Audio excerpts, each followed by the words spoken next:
Live images from Palam. But Ambassador Sajjanar, carry on with the point you were mentioning. Yeah, so that was one point. Second thing, the point that was made by, I think Padmja or you, Vishnu, that Russia is having good relations with Pakistan. I think this is not an era of exclusivity in relationship. That way even Russia could tell India that you have such excellent relations with the United States.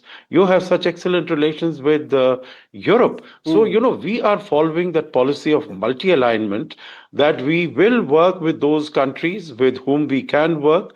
We will continue to take that partnership forward. And of course, the most important thing is make ourselves very, very strong, very, very capable to deal with any of the challenges that might emanate, whether it is from a Western neighbor or it is from a Northern neighbor. The second point that I was making was, or let me mention about, Prime Minister going to receive Mr. Putin. Mr. Putin has been here 3-4 times earlier. The Prime Minister never went to receive him earlier. So, we have to see it in the context of the changed circumstances that were taken place.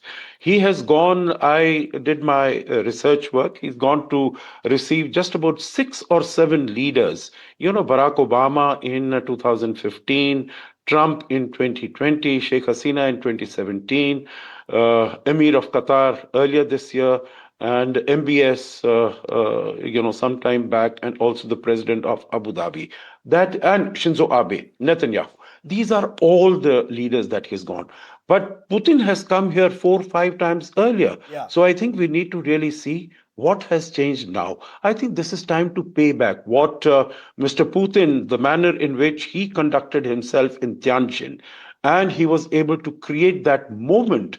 I think that is, one of the very significant reasons.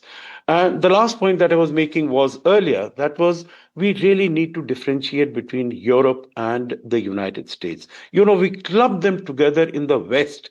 But I think, as I was saying, we might have the president of the European Commission as our chief guest at the Republic Day next month. So, our relations with Europe also continue to be. They are also mindful of India's interest, that India has long. What shots are these? All right, Ambassador Sajjanar, one other key point which I think we need to reflect on slightly is BRICS. Now, that's something that irritates the United States to no end, but Brazil, Russia, India, China, and South Africa, that's a formation which is absolutely huge. The fact that we've had President Xi, Prime Minister Modi, and President Putin meet in Tianjin in Russia recently, and the fact that Donald Trump is wary of BRICS, could you tell us about the dynamics there between the three nations, in as much as India has problems with China?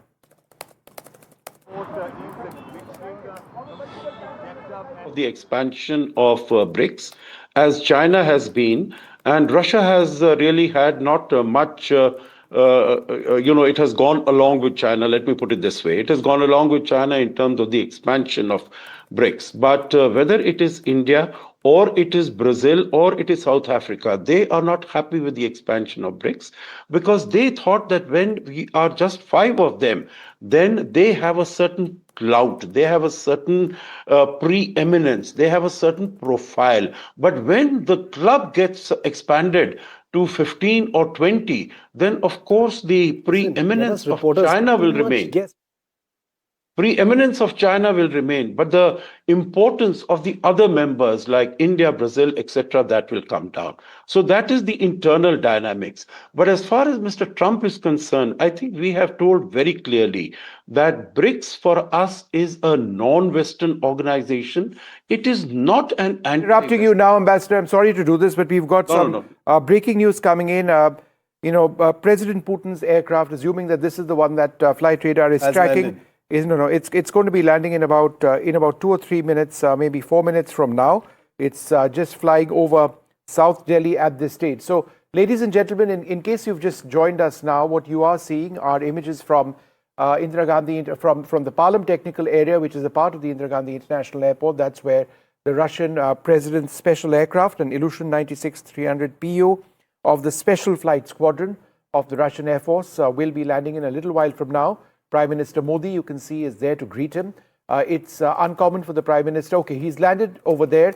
This appears to be one of the aircraft which has landed. That is an Illusion aircraft 96, IL-96 300 aircraft which has landed. We are waiting to see if that is the primary aircraft which is carrying Vladimir Putin, or there is another one as well. There is a decoy aircraft. It's not decoy, it's actually a backup aircraft in case one is non-functional for whatever the reason. But I think it is safe to say that there is it's likely now that the Russian president has landed in India. He was expected to land at about this time. I would suggest that about 20 minutes later than what was expected. Shiv. That is Putin's Illusion 96 wide-body aircraft. It is the aircraft that the Russian president uses. It's a cold night here in Delhi as the president of Russia arrives. He was here in India the last time 4 years ago, but Prime Minister Modi and Putin met only a few months ago in Tianjin in China for the Shanghai Cooperation Organization Summit. So this is the second time that they're meeting this year.